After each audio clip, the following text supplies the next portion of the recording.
when you go, so you look, take that experience in.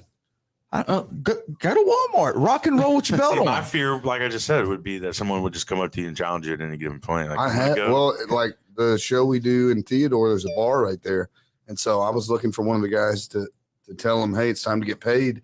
I walked to the bar and I got my belt, and this guy's like, hey man, you want to go? So I was like, no.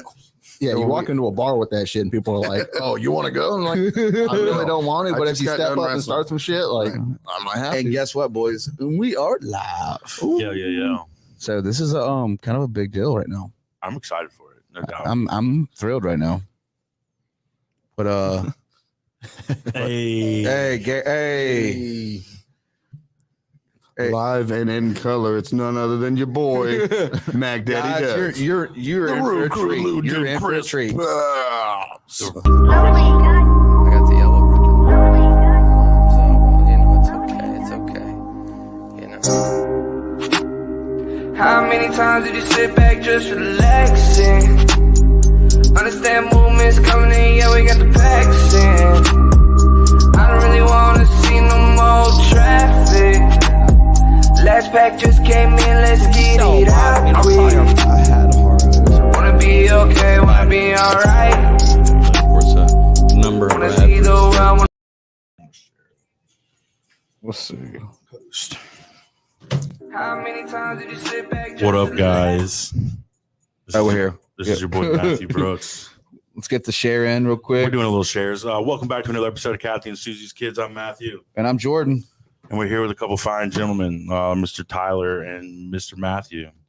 Tyler Markel, Matthew Dudley, right? Is that where we're at? Matthew Aaron Dudley. Oh, you go by your first and middle? Well, my initials are cool because anytime like you have to fill out a whole bunch of stuff, I have to write on there, I'm mad 50 times. And then I have to explain to whoever I'm turning it into that that's my actual initials. So I'm MLB. When everybody's like, oh, Major League Baseball. And I'm like, no. Well, not really. My buddy is Anthony Scott Schoolcraft. So, that's a good one. Yeah. That's a good one. Anthony Scott Schoolcraft? Yeah. What's yours? Jordan Scott Duron. It's kind of sad. TCJM, but I used to love finding TM, the trademarks on all like products when I was a little kid. I'm like, oh, my name's on it. My name's on it. That's mine. Dude. Yeah. Okay. Yeah. So let's just go ahead and congratulate y'all straight off the bat with a cheers. Okay. Yeah. Cheers for keeping wrestling alive, keeping it going. Dude, this is it's something that we grew up on. We got to drink after. Cheers. Yeah. But we got to come out there and we got to watch you guys do some wrestling over in Ocean Springs. So I think kind of what sparked our interest was a conversation with Shay Dobson. So shout out Shay. We appreciate it. What's up, Shay? And he told us about Gene and Laura's over at the DCW. So this is, I don't know, almost a year ago that we got to go over there, and you guys immediately stole the show. I mean, so appreciate that. Yeah, no, absolutely. And then we interviewed y'all. So for our followers, if anybody can remember, we had an episode where these guys did make their first appearance. So we appreciate that, guys. But we knew at that point we had to get you on the show. So let's just dive right in, and we'll take turns on this one. But where'd the passion of wrestling come from? My grandmother. So whenever I was a child, my grandmother and my uncles would watch it every Saturday morning, and I had never seen anyone like get so mad at a TV show. They were throwing things at the TV, and as a kid, like that's burned in my brain. And me and my uncles were close in age, so we would wrestle each other, and get in trouble. My mom would come in and, you'd have a guy in a sharpshooter and be like, oh, leave him alone, Yeah, for me, my biggest memory was like my Uncle Gilbert. I got a big Mexican family. I'm half Mexican. Crazy, right? Like Mexican. No, they loved old school lucha libre, and I remember him being like, I'm Hulk Hogan. I'm like, I'm gonna be Lex Luger. I'm gonna be strong. And just like loving how athletic and watching these guys like get physical, get in there and get at it. And it just burned in my brain. I got to do it. That's dope. So this has been how about you, Matthew? What got you into wrestling? I think for me it was the babes, the divas. That's pretty much I think what got me in, and then the drama. Like, I remember the drama. Like, I would be like, I got to come back next week because they're going to fight because this just happened on the previous episode. And that's what had me hooked. So the similar thing is, so for me with my siblings, I'm 35. My oldest brother's what's happy, like 45, 10 years gap. There's a 10 years gap. And we would share that on a weekly basis pretty much. And then, growing up, we'd go to the local fights too. But got into that whole, you shared it with your family weekly. Mhm. Like, and I think we have to agree with that is like you said, your grandma, like that was something you always had to see. Is like, you seen that every week, that was one. Well, I'm 35, so I was born in 86. Same. So Good years. We're all 30. Hogan, Warrior, that whole thing when I was a kid. I remember that. But then when we got into the 90s, it was still cool to be a wrestling fan. It's before it kind of faded off. It's when you started getting the NWO and you had the Attitude Era and you had all this going on. And I remember T-shirts at school, Those are the biggest things. I remember them in school too. I had to turn out inside out my DX T-shirt because it said "suck it" on it, but they wouldn't let me go home. Like, they call my dad, and I was like, "Dad, Did you buy this shirt? Yeah. yeah. Can you come pick me up?" No. Turn it inside out. You wear one of the school shirts, and the school shirts was some nasty box with a whole bunch of crap. the return, yeah. lost and found Just shirt. grab one that fits you. It's like, man, it smells weird, but So I just turned my "suck it" shirt inside out.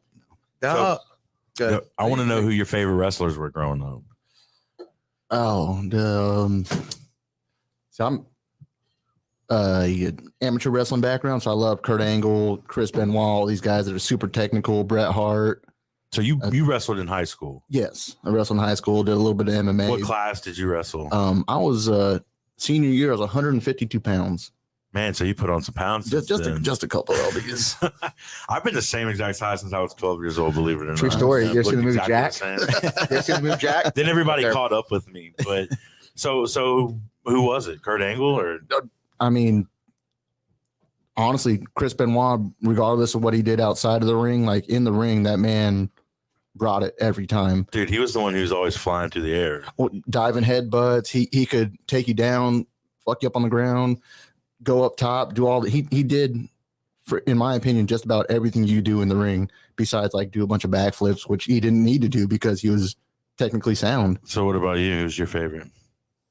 That's always a tough question. Yeah. It's like, Because I'm who's your favorite I'm song such a fan, but like Who did you mimic? Because I remember mimicking wrestlers. I wanted to be them. I mean, I wanted to be I remember going to my freezer and getting the ice and rubbing it on my face to make it look like I sweat, and it would dry out real quick. I remember asking my mom, like, I mean, how do these guys look like this, And I was trying to figure out, I mean, I didn't understand the concept of sweat at this point, but I'm watching it, and then I get in trouble a week later because I got baby oil on and I've snuck it out of the bathroom, and my mom's like, "What are you doing on the baby oil?" But but besides that, no. So I mean, I was a big fan of Hogan the Warrior, but whenever I started to really appreciate the sport, like Eddie Guerrero, and for sure Flair and Harley Race, like their big battles, and then Hogan and Piper. Like, I always rooted for the bad guy after I got to a certain age. I started to enjoy it, and they made the characters where if the bad guy was edgy enough, it's just like, cheering for the villain in the movie, right? What do you think? Where do you think Mankind goes for you? Like, he had the three faces of Foley, and you had Cactus Jack, which I had never seen that kind of style of wrestling. I'd seen some hardcore wrestling, but some of the stuff that he did in Japan with Terry Funk, like seeing that as a kid, like, oh my God, like he just got thrown to the corner and it blew up. Like, I didn't understand, but he's up there with the best big men because he was a bigger guy. He didn't have a great body, but in my opinion, he's up there in the top 5 champions for sure. All right, He's my number 2 for sure. Like, let's do a game. You want to play a game? Yeah. All right. We're gonna each get a tag team, two wrestlers of all times, and we're gonna Jordan, you're gonna start. So you get one, then I'll go, then you go, then you go. Actually, we'll let y'all go first. You start, then you, then me, then Jordan, and we'll have our tag team matches. So you pick your first wrestler out of any wrestlers. And so it doesn't have to be an actual tag team. No. You're just building your own tag team. You're building your own, and we're gonna see who's got Gary will be the judge. Who gets the better Rob Van Dam. RVD. Oh, yeah. All right, that's your first. All right. Now that you just mentioned the Mankind, man, big Mankind mark. All right, so me, Got I'm the gonna mask. go. All right, Dude, love. I'm gonna go Jackie Jack. Goldberg for my first pick. The match better be short. Shay Dawson's gonna be pissed off at you. Ooh. I will. For me, Shawn Michaels. Ooh, RVD nice. and Shawn Michaels would be a pretty Yeah, Shawn dope Michaels, tag sure. team. All right, so Yeah. who's your number two? Let's say D'Lo Brown. I was a D'Lo fan. All right, what's your number? And I always loved the Hardy Boys. So let's go Jeff Hardy and Mankind. I like that. Jeff Hardy, Mankind. Little bit of All What right, was so I'm gonna have to pick my boy Stone Cold. So I got go a couple baldies, Goldberg and Stone Cold. guys that have never wrestled each other and won't ever wrestle each I other. say Rey Mysterio. Right? Okay. All right, I Rey like Mysterio it. and Shawn Michaels. Sorry, so if we got a what is that? What would that be called? That was one thing about wrestling I've always remembered. Like all the names for each different matches were always different. There's a 1v2 or 2v2 and I played video games, so maybe that was part of it too. But Garrett, who do you think wins out of this match? Do I get to pick a team? Yeah. Go with Gold Dust and Gangrel the Vampire. And I think they win because in wrestling you never know what's going to happen. All right. Then there was a lesson learned with that game. I just want Yeah. to put up a picture of Gold Dust. Well, no, I think- Austin and Goldberg would have beat each other up. Did they hate each other really? No, Is they there had beef? professional courtesy, but if you would have got them in the ring at that Yeah. time when they were hot, it would have been shit. yeah. So it was WCW versus WWF back then. Mhm. Was it Turner that owned WCW? Yes. Ted Turner. Oh man, that guy owned everything. And But then See, but Eric Bischoff ran it for him, or did he? Right. Yeah, so he's like the He was the person in charge of the checkbook, basically. And he was able to, I mean, Ted just told him to go out there and spend as much money as you can and beat Vince in the ratings. And they did for 86 weeks. 86 weeks. so WCW was my favorite. I watched WCW as well. See, I was a Raw guy. I mean, I went back and forth and flipped the channels, but there was a rib place in my hometown, and they had 4 big screen TVs. Over Nitro? They had Nitro, they had Raw, and then they also had like some basketball game or whatever. But at your table, Some you had BS. like, yeah, like who cares? Like I'm like that was cool because me and Dad would go a lot of times, and you wouldn't have to flip back and forth, and we'd eat dinner, and I got to watch wrestling. It was like awesome. Yeah, Raw over Nitro, mostly because my older brother was a Raw guy. So I was like, you got to watch what the older brother watches. Yeah. But WCW had an hour of the cruiserweights, which was always awesome. They had a lot of guys from Mexico, a lot of guys from Japan that before they had that extra hour, which Bischoff actually, begged for that. He wanted that 7 to 8 o'clock slot to hook the guys in. They were bringing all this international wrestling that an American fan would not know. Because back Ultimo then, Dragon. yeah, I mean, back then you had to buy tapes and you had these tape traders. There was no internet to be able to just, It's crazy to think about, like, I guess the longevity of the sport. Because, I mean, I guess it goes all the way back to Greek, Roman. They've been wrestling forever. right, but televised, you're talking about even in like the 30s, I think you had, TV matches. But I do remember the tapes and then the magazines. Well, whenever but it is. when do you think and y'all have way more experience than this for sure with me, but like when did WCW kick off and when did WWE kick off? Or WWF, sorry. WWE, that's like all one. Well, it was conglomerate. the WWF, Yeah, Okay. ran by Wrestling Vince Federation. Senior. Yeah. And that's when you had territories. So basically, wrestling, the way it worked back then was you had so many different territories. And whenever Vince's dad died, he had sold him the company. If he would have known what he was planning on doing, he would have never sold him the company because all these promoters all had their own families, their own set of wrestlers, and they would actually trade wrestlers throughout the country. What Vince did was he started buying the territories out and consolidated to make a national product. Back then, all the other wrestling promoters that were involved with like the National Wrestling Alliance, the NWA was actually like a committee, and you had these guys from the East Like a Coast. football team. Yeah, if you look it up, I'm sure Garrett can. He can Google that, but you can find a map of what the territories were, and it was divided up. So for me and him back then, I could say, all right, Paps, me and you are going to go on a 2-week tour. And somewhere every night we could wrestle on a Monday, a Tuesday, a Wednesday, a Thursday, and travel up the country. And there'd be somewhere for us to go to stay, to have matches. It's not like that anymore unless you're with a national company. You know, That's crazy. I can't find a show on a So Monday. that kind of affects like us if you're trying to get yourself out there. Like, I mean, like to like you were saying, like You're on internet back then. you're fighting at two different organizations, or 3. How many are you fighting at right now? Depends. Like I do this annually. So the main 2 companies I work for, Diamond Championship Wrestling and AWA, but I'm an independent wrestler, so I can take bookings wherever. Like I wrestled in Houston, Texas last year, Illinois, Kentucky. I haven't been to Louisiana. Like the license is different in every state. I was going to ask how that worked. Like you mentioned it earlier. Like Mississippi, we don't have to have a license, Yeah, but nothing at Alabama, all. we are regulated to the Boxing and Athletic Commission. So yearly we have to pay, or if we don't and they show up at the show and we don't have a license, we can be fined and then not be able to wrestle for the next year. it's like insurance. I have to have a license to Right, practice. right. Yeah. I mean, you get fined. And Louisiana, you got to have blood work and like whole life. Testing for steroids. Do they do physicals? They're not steroids. Just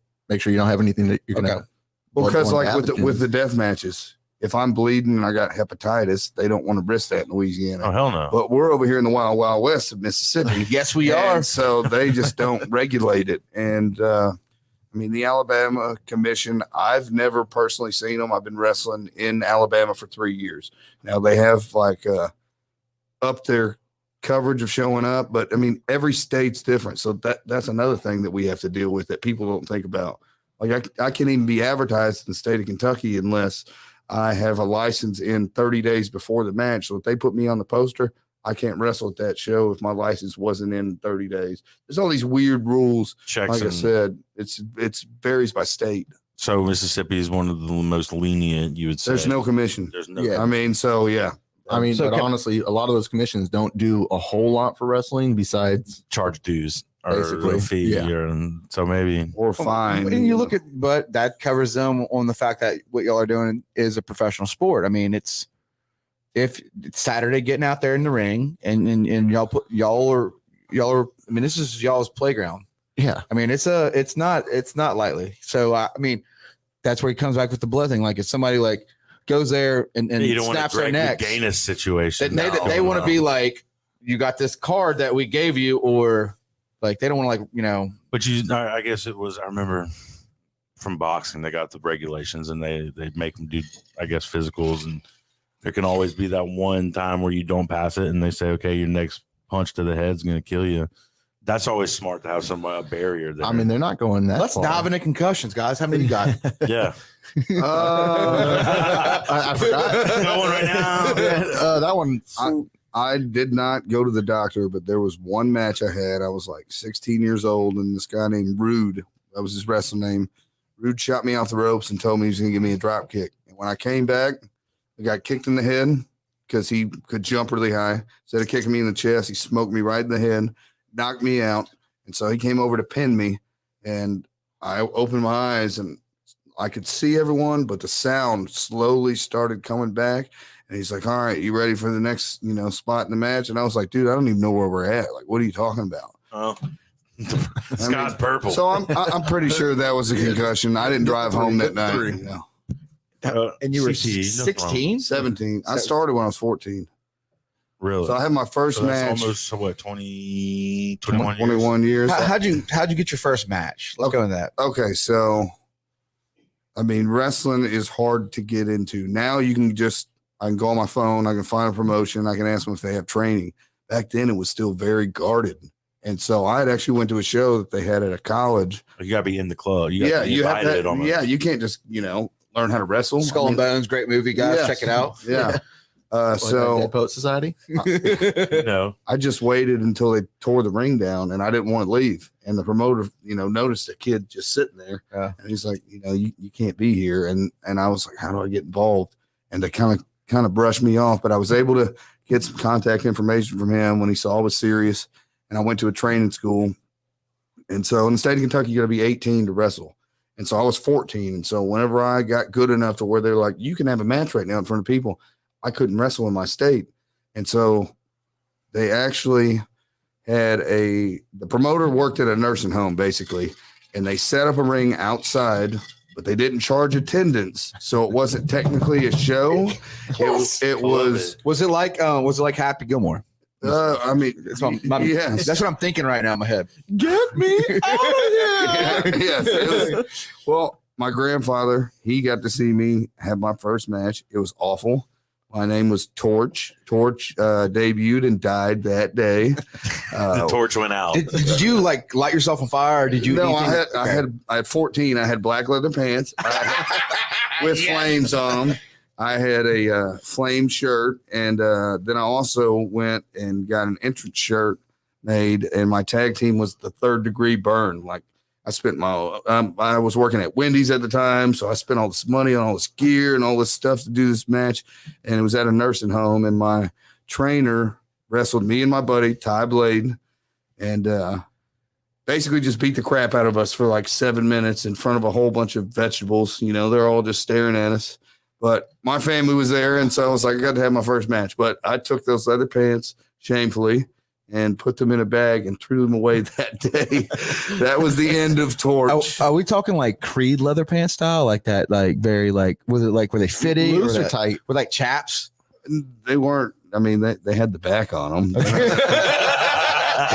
So they were like assless. Yeah, they weren't that kind of Damn. shit. So we're kind of moderating right now. So perhaps your story is a little different. So, you know, it was, how did you get in? I mean, it was later on in life. Yeah, I after moving out to Mississippi and meeting some people that loved wrestling, I found out about Diamond Championship Wrestling and actually started going to shows and started like meeting some of the guys. And I was like, I badmouthed him at the ringside a few times. Him and his little group. Yeah. They always gave me a lot of, you know, yeah. Feel some tension right now. Shout out to Catherine and Puz for coming over to them shows. Calm down, Macdaddy. Take a chill. So basically, I watched a Macdaddy match and I said I could do a better job than him. So I started wrestling. I love it. So I talked to Gene and I was like, "Hey, Gene, how do I get in on this?" He's like, "Show up here, we'll start training." And 6 months later, I was in the ring. So let's talk about Gene for a little bit. So because we met Gene whenever we got to go, he's a vet, but is he the first one? I mean, there was wrestling down here whenever I was a kid because I remember my dad taking me to it. But was there anything before DCW? There's been several different promotions just around like Bay St. Louis. Okay, and they did do some shows in Gulfport, but Gene actually ran a NWA association in Detroit, or not Detroit, but Michigan, around Michigan area. And so whenever he moved down here, NWA is not like the rap group; it's National Wrestling Alliance. Okay, and like I was telling you earlier with the territories, real quick, is actually owned by Billy Corgan from the Smashing Pumpkins. Yeah, he owns it now. Shit. That's dope. And they have a show called NWA Power. One of my friends, Jeremiah Plunkett, he's currently a trainer and he wrestles Shout out. We will on plug NWA you. we Power. will plug you. Jeremiah Plunkett. Yeah, good job. I hadn't seen him in a while, but yeah, no, Billy Corgan owns that. And it actually had a really, really good, solid first year after he bought it, or a year and a half before the pandemic. And then they kind of slowed down. But I'm pretty sure that they have NWA Powers running. They're now. pretty high up there. Like then if you're looking at like that kind of like the NWA is up there for. So how did you approach Gene? I mean, what's the route? I mean, Gene's not there anymore. But so I'd asked him a couple times about training and stuff, and I had went home for Christmas. I came home sometime in January 2020, and he had just posted on Facebook saying, "Hey, if you want to train, call this number." And I picked up my phone and called him. And he's like, "Okay, show up here January 7th, 2020. I was like, "Okay, I'll be there. Got all nervous because I was always nervous about getting into it because I've always heard the horror stories of the power plant, the WCW power plant. Like you get in there, they just beat the shit out of you. They want to basically make you leave the business. You're a practice dummy for somebody else almost. Yeah, and I was 30 at the time. Like I don't want to get into like just getting my ass kicked for a long time. He's from an MMA background, so he already had a foundation, which he didn't mention. You know, he's fought MMA fights. Yeah, so that helps out. him coming into it, knowing how physical it was, it helped him when he started. Like as soon as he started training after this little moment, it wasn't long when they're like, "Have you seen this Pabst guy?" So I'm feel so blessed to have got in with the crew that I got in with, because Andrew, Gene, Mac, all these guys have like helped me out so much with just like coming up and learning how to do the sport. So I'm coming from the background of like, if you're hurt, don't show you're hurt. If you're tired, don't show you're tired. But we're wrestling. If you're hurt, show you're hurt. If something should be hurting, show it's hurting. And so I'm like learning to like, yeah, that hurts. Yeah, that hurts. Instead of just being like trying to tough it out and trying to reverse something. Well, I know like the older that I get, right, the less recovery, I guess, yeah, you know what I'm trying to say here. You guys, we're no spring chickens anymore, right? So how is it getting in the ring with some of these younger kids that are as full of energy as I would say, and Slow them down. don't make noises when they move around like us? Well, being a veteran and him being older, if somebody young, comes running acting crazy, I mean, I'll just put my leg up and kick him in the mouth. I mean, you put a stop to that. I'm in control of my matches. I mean, that's just how it is. And I've, tried to show him, even with guys that may have been doing it longer than you, you have to be in control of yourself to a certain extent, or especially when you go to a new area and you wrestle for the first time, they might try to, what I call, run game on you and not let you actually show your side of it. And some of the older guys, like I was taught, you get aggressive with the guy and you see if he'll fight back with you. If he's not fighting back with you, then you just beat the crap out of him, basically. So are you practicing? I guess there is practice. There's a lot of practice you guys have to go into once a week, twice a week. I mean, we had to go to training school, but I mean, where he's at in his career now, the only way that he's going to learn to be better and have better matches is to perform in front of a live crowd. Saturday. Get those Now, reps if in. there's something that he wants to Get those try reps in. out or I want to try out, I still do it. The rest for 20 years, I see some move that I want to do, might get there a little bit early. I mean, most stuff I don't practice anymore because I'm comfortable with my skills. But if it's something that I'm just doing for the first time, I would like to, for me, I would like to execute it in the ring before the show, see what's wrong, maybe have somebody video it, and then tweak what I'm going to do, because I want to make sure it looks good come showtime. All right. What do you think on your so you get in there, like you said, you're 2 years in, right? Mhm. You're 2 years in, you're passionate about wrestling, you're excited, you have an MMA background. When you when did you start realizing, like you're saying that Doom Camp, like, but when you're doing the shows, but you're also doing a show and you're putting on a show? So I started trying to explain to people, like, this is our Yeah. art. This is our performance art. Like, we're going out there putting on a performance, but this is how I want it to look, how this other person wants it to look. And like from the very beginning, I knew like I had to get rid of those habits of like just straight face and everything. And so that took a while, and I'm still working on it today. But like with a couple of matches I've had with Mac in the audience or like watching, and like, hey, if that guy fucking hits you, hit him back. if he's gonna chop you and you're just gonna let him chop you, he's gonna keep chopping you. Chop him back. Take control of the match for yourself, not to a certain extent where it diminishes the other guy. But like, take control. Like if it's your turn, give it back. Give everything you got to give and make yourself look good, and then let the other guy do his thing. And there's a way to do that and be professional, and there's a way to do it to be unprofessional. Oh yeah. I mean, I've gotten in legitimate fights with guys. I mean, just After the fact or in No, the no, middle? in in the heat of the moment, Yeah. the guy pops me. I'm like, hey man, he's up. And then next thing you know, You're throwing fisticuffs? Oh yeah. he's not So he's not easing up. So is it like so? What I'm thinking is like it's like if you got some guys that get in, it's like an ego stroke. It's a real big ego stroke, and they're like trying to, they're not doing it for the art. They're doing it on a different level, and you get in there and you got to defend yourself. Like you got to go in. You've gotta got go in. quite a few fragile egos out there in wrestling, and once they get hit a couple times and they start wilting, I mean, This is just the world we live in. There's fragile egos. there's a lot of everywhere. fragile egos. Well, I like it to what we call strong style. I like to chop guys hard. I like to punch hard, but I'm not doing anything to hurt somebody. We're not boxing. This is not an MMA fight. I'm not really trying to break somebody's Yeah, arm. I would like to think if I was doing it, I wouldn't give it to anybody harder than I would want to No. take. So, I mean, Exactly. basically, if I chop him, I expect Yeah. that he's going to come back at me or he kicks me or And whatever. then if not, then you could size him up in your head immediately. Like, Okay, now I'm just gonna run through him if he's not gonna chop me back. So how often is there communication during these matches? I mean, is it I guess thought out prior or because then there's some of these moves, man, like that would take you out. That would take me out. The backbreaker. You've got guys like Randy Savage that at WrestleMania 3, his match with Ricky Steamboat, he literally wrote out step by step, like every move, every reversal, everything. And you've got guys like that. I've had a guy hand me 4 pages for a 7-minute match, and I'm like, what is this? No, that's not happening. Yeah, you know. And what about the people that just wing? I mean, is there more of a, you want to get the audience involved? The thing is I like to put a structure together, right? I like to kind of know what we're going to do at the beginning, but for sure know what we're going to do at the end. It's almost like a sandwich, you know. I got the bread right here. All I got to do is put the meat in there. You know what I'm saying? No slacking in that. Yeah.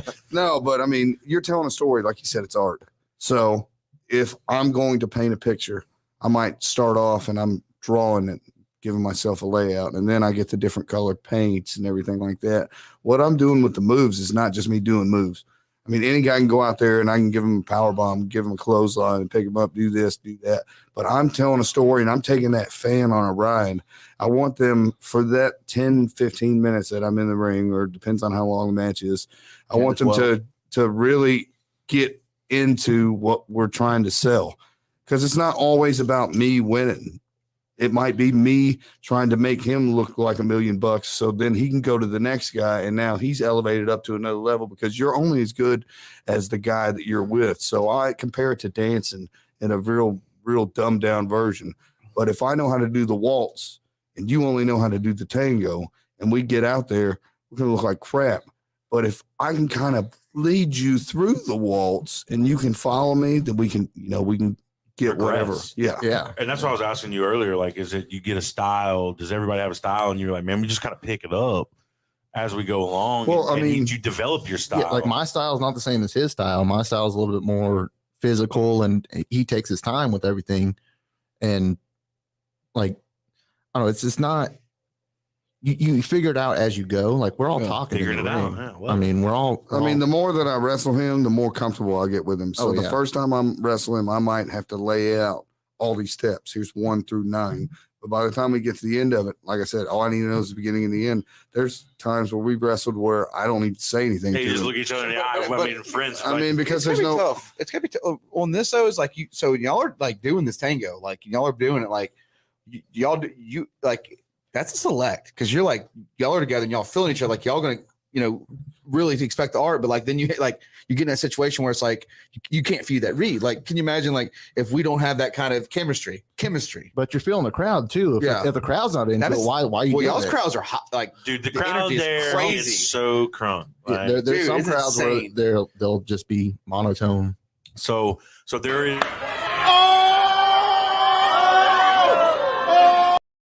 We've got to, I guess, which is the good guy, the bad guy. Is there any other ones, or is it just that? I don't know.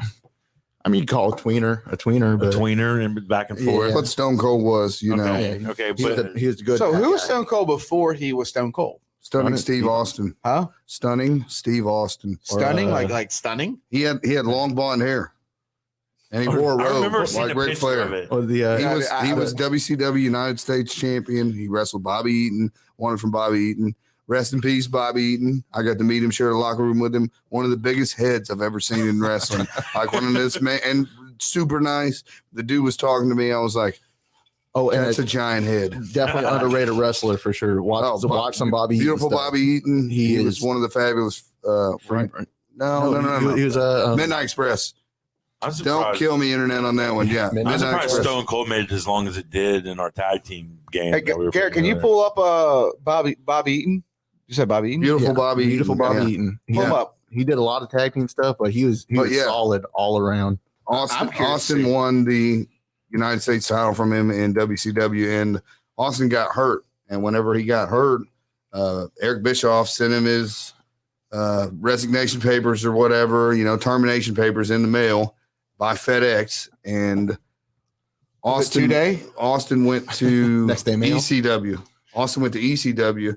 and he couldn't wrestle. He told Paul Heyman, "Look, I can't wrestle." Oh, good. There he is, right there. And he paid for him to just come down there and cut promos. So the beginning of Stone Cold's villainous side was Paul Heyman actually paid him to go down there and just cut promos. And, you know, I know you're mad at WCW.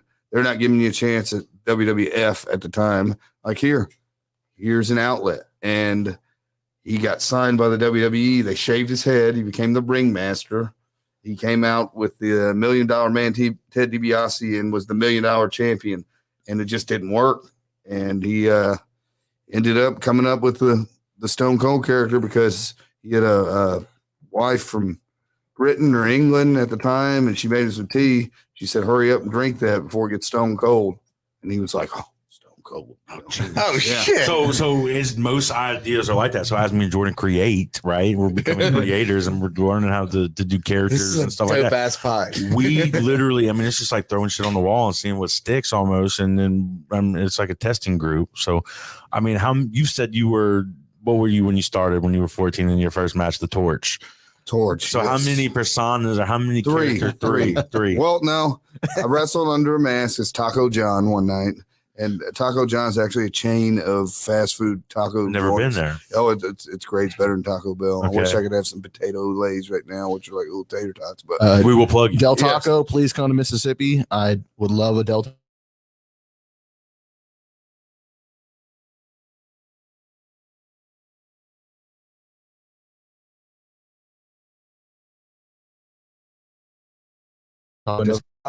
Yeah, I've only wrestled as Chris Pabst, but I've also got El Hombre de Leche, who's my alter ego. He's a luchador milkman who's just I've never heard of this. no, it's just with my just with a couple of friends that know about it, but it's just, you know, the white milkman suit with a mask on, basically. But the character concept and the creation of it and putting in what you want into this and getting the outcome that you desire. Like, that's awesome, right? Yeah, man. Like, for me, with coming up with the Chris Pabst character and the El Hombre de Leche, I went and I wrote like 3 pages of like a backstory, so I understood the character. Backstory, everything we do.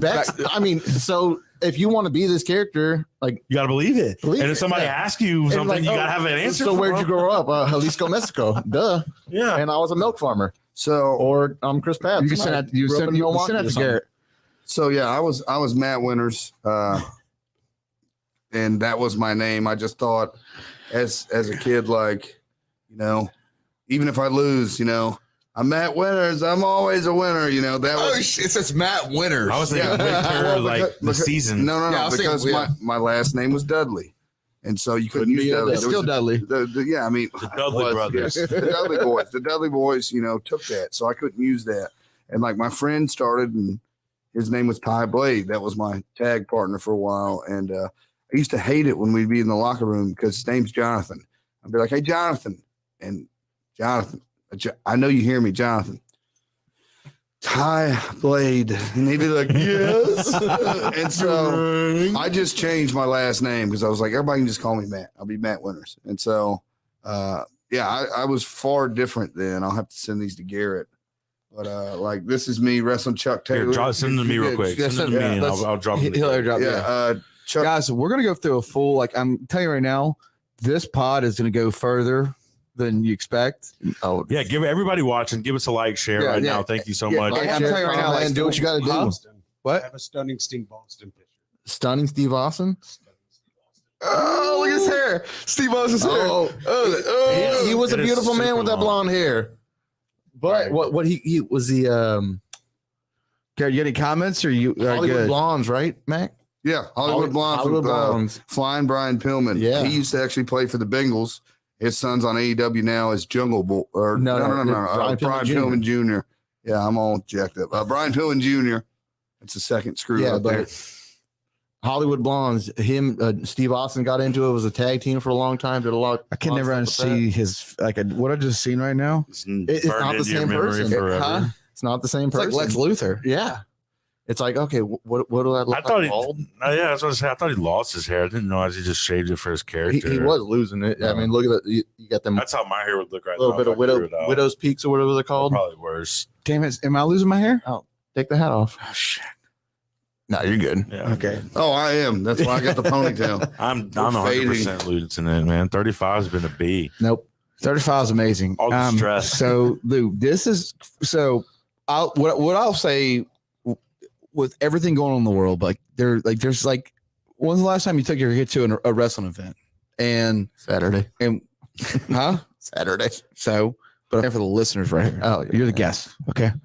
So one thing that we brought to attention that when we went and was able to experience this, guys, get out and support your local wrestling like organizations, and honestly, that is one thing you will be like, dang, I'm hooked, and especially for your kids, like that's like big. So for Oliver though, he's getting right.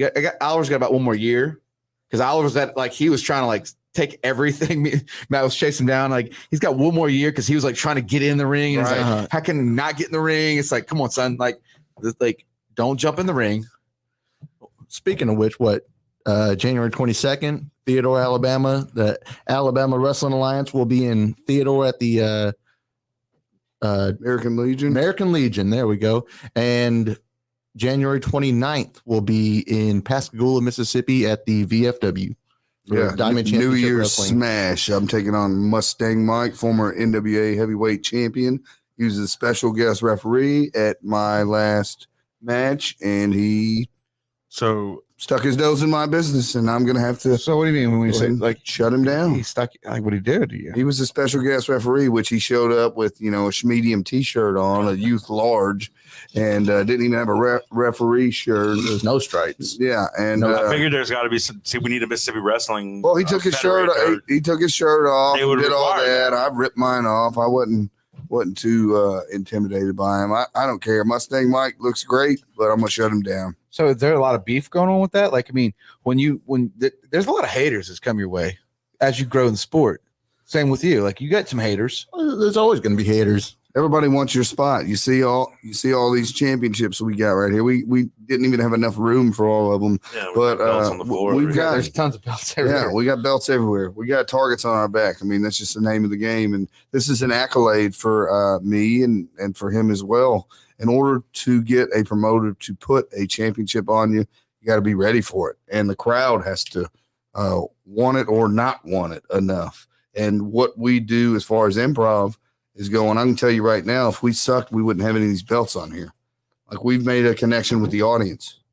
And that's important because I mean, whenever we went, I did know. So you're a heel. You play the heel, and when you came out, dude, the audience went on fire, and there was people that loved you, and there was people that hated you. I got a divided crowd. Yeah, some and they were yell at vocal me, about it though. Like, but some people want to see what I'm gonna do. There was people that were like, "I hate you. I remember what you did last week." I see it too. And I'm sitting there looking at them, and I'm just like, "Damn, like, this is." You're selling it. You're giving it to them. The energy of a sport. So let me ask, like, how's it feel when you have like the fans, like when you have people like that, really like you get in and when y'all practice, get in there and that's y'all's world, and y'all are role models, and like in my mind, you're role models. Like I will say this, like y'all are role models, but you get lovers and haters. You got your role models though. You did your event and you had a little boy that was a big fan of yours. Got pants for you. Super fan. Yeah. Went and got me outfit basically for my match. He got one for himself. I mean, I didn't bring it in today, but he got me like a big Super Bowl championship ring. I don't know where he got it, but he brought it to the show and I put it on. And when I came out and he saw I was wearing all this stuff, it was cool. I got a picture with him, and yeah, that's my little mini Mac. So you better beef your guy up because look, I want Macdaddyduds, bro. You go fuck yourself. Lame ass chain. I got this sweet Pabst. What do you go? So we're here drinking beers. Yeah. Make sure his hand doesn't get cold. All right, well, see this? I'm flexing already. All right, so let's talk finishers for a little bit. What's your finisher? Mine is the That's important, right? That's just I'm just making this up. the Your finishers have it's the intro, it's the fan base and it's the finisher for me. Am I wrong? Am I missing something? If you got a bad finisher, how do you end a match without a finisher? Right. All right. So yours is what? The Blue Thunder Bomb, but also renamed as the Pabst Blue Ribbon Bomb. So are these moves that are already signatured and you're just renaming them, or is sometimes are you creating your own? I mean, a lot of moves have already been done. Yeah. It's hard to recreate the wheel. It's hard at 2021 to come up with something unique that hasn't been done. 2022. See, I'm slacking right now. Slacking on my dates. I haven't changed my calendar yet. I'm glad we're past that year. Yeah, but no, it is. It's hard to come up with something unique. Now, some people do. I mean. So describe yours. What's yours real quick? Mine is like a awkward power bomb almost. I did it this Saturday. I picked a guy up, come up from behind, throw his arm over my head, pick him up, spin him around a little bit, drop down. Ooh. So this weekend, luckily, I was wrestling a smaller guy, so I picked him up, did a full 360. And your probability of winning the match right after you deliver that is what? I mean, 100%. 100%. 99. I mean, depends on how you want to protect your finisher. All right. And let's hear yours. Was this? Right now, I currently use what's called a cash out. Oh, you changed it? Yeah. I mean, I always do. I mean, for a while, I was doing what I call the fuzzy ducky. I actually took it from my friend, and you get them on your shoulder and you spin into a stunner. So I was using that for a while. I actually hit Cole off with it, but he's almost 300 pounds. So you say stunner, everybody knows what you mean. So we're talking like you we're say talking power like bomb, everybody knows what you mean. But there are so many moves. There can only be so many punches, kicks, elbows. No, but like I always try to have multiple finishers because there's going to be certain things that I can do with everybody. And then if I get in there with a 400-pound guy, can I hit Mark him Henry. with that? Yeah. No, you know, I'm going to die. But I mean, over the years, I've changed it a bunch. You're talking about unique finishers. My first one when I was 14 was the wham, bam, thank you, ma'am, you know, and I thought that was cool. And my mom was like, it's still cool. It's so cool. And so you start off as a hammerlock, and then the guy would swing around. And so basically I got him in a suplex, but I've got this arm hooked with a hammerlock, grab on the inside of his leg, pick him up, and then drop him down. Straight down. Yeah. Oh, yeah. Arm behind the back. And yeah. Probability of winning after that. Bring it back. When the arm is behind the back, when you spin it, it actually makes the body spin, so it looks really cool. So I came up with it. You're done. You're done if you do that. Right. Yeah, that's you bring that back. Chop liver. So similar move Loki used to do called the key crusher, which he did it by just grabbing suplex and then sitting down. I added the hammerlock. So there's not a whole lot you can do a lot of times, but I've never seen that on a video game. Right. And it's all about, I guess, being your unique individual. And you want to separate that because that's how you build your unique fan base. Right. That's actually a good move. I'm going to be honest with you. That is actually I want to see that move. I haven't done it in a while. I might have to bust it out. Yeah. What's the Mac attack? That's what you've been using for a while, right? That was the spinning stunner. Yeah. Now I use the cash out, which is the rock bottom, but I sit down. So basically right here, and then I jump and then sit out with them. And that's what I've been using, cash out, because everybody's got to pay their bill. Ooh. Oh, damn. So, all right, tell everybody where they can find y'all. There's these Facebooks, these interwebs. If you go to YouTube and just type in Macdaddyduds, no K, MacDaddyDuds, or just go to Facebook, type in Macdaddyduds. I've got a page. You'll see all my current events for the month and videos and clips and pictures of the fans, because I share a lot of fan stuff, because if it wasn't for them, then I wouldn't be getting to do what I love. True story. And Chris Pabst on Facebook and Chris Pabst 52 on Instagram. Dude, you know what? I love this right here, because whenever we came and did the show with you guys, Stop trying to sweet him up, because no, he's my team. Go ahead. All right, let's just chug a beer. See who finishes chugging these beers faster. No, are you serious? This is one of my favorite hats. Honestly, since I've gotten it, I've been wearing the hat chugging. Hey, all the time. Try to chug. Keep up with us. You said chug a beer, and I got done. I got it before you. We won. That was a I half. had it in before. That was a half beer. I'll shotgun a full beer right now. Let's go again. Let's do it again. Oh man, Let's go again. I will not. I don't want to either. You can hand I'm me gonna one. drive. But I don't think Jordan can shotgun one. Maybe y'all should shotgun one. You versus Yeah, I'm cool with that. Okay. Yeah. It's tag team. All right, here we go. Put you on the spot. Hey, I'm not against that. All right. Oh, we're chugging. Oh, you didn't Straight shotgun chug. it. You're supposed to shotgun it. What? Here, give me that one. I'll take that one. Yeah. You give him that one. You got a shotgun Over the electronics. This is well, back up some. Over the electronics. Are you really gonna go that way? Probably not Yeah, the yeah, yeah. smartest idea. No, like, are you? So you're on this one. I'm not shotgunning. You are. I know I am, but watch the spill. Oh, I got you. It's all about holding the can like this, so there's an air bubble right here. Get your bubble on the end. Look, Pabst has got this, dog. Oh, you should have did it in the camera so they could have seen you. I was making sure I didn't spray everybody. I got you, dog. Do you? There you go. You ready? Whoa, you're over the camera with it. No, that's your. All right, I'm gonna go on you. On 3. You ready? 1, 2, 3, go. Relax the jaws. Yeah. Just let it go down. Oh, we won. Ah, Pabst is a pro, dude. He got me. okay. I'll go with you any day, right there. So, what about any beef with you guys?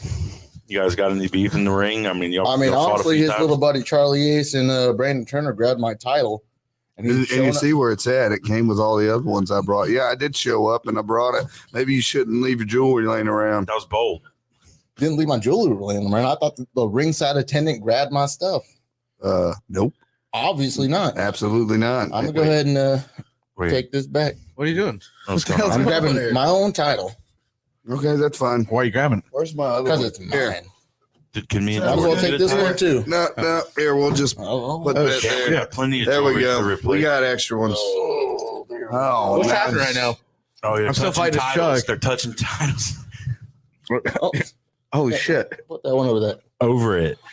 Over it. All right. I'm not going to cover your wrestling for a kid. Yeah, that'd be bad for the kids. Yeah, So. not. It's all about kid. doing it for the kids, man. But, you guys should probably save it for the ring. I don't know. I don't know. I'm over this shit. Come on.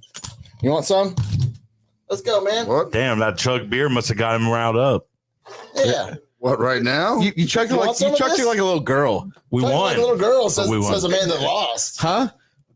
Ooh. Ooh, what'd did you do? lose. At least I chugged. I didn't At least I do it. chugged. So I will chug a beer. gonna give me tomorrow. Skittles? You wanna give me No. Skittles? No. I mean, Macdaddy, But don't I listen got to a that. champion. This guy, though. What's going on? All right.